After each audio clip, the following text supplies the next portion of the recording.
Quelle protection choisir pour augmenter la durée de vie de son chauffe-eau?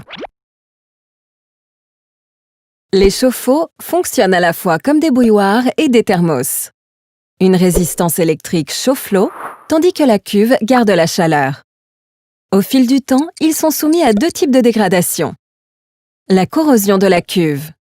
L'eau attaque des microzones de l'acier dont est faite la cuve, qui peut à terme se percer, entraînant un dégât des eaux et un manque d'eau chaude jusqu'au remplacement du chauffe-eau.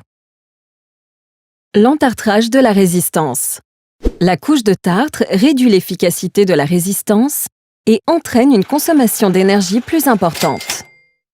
Ces dommages peuvent apparaître plus ou moins rapidement en fonction de votre eau, plus ou moins agressive. Pour protéger la cuve, il existe deux systèmes. Certains modèles incluent seulement un bâton de magnésium qui, en se dissolvant, vient se fixer sur les parois pour les protéger.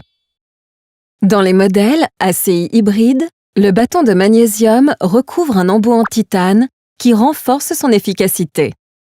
Un courant électrique projette constamment le magnésium contre les parois de la cuve, qui se fixe durablement sur celle-ci, quelle que soit la nature de votre eau.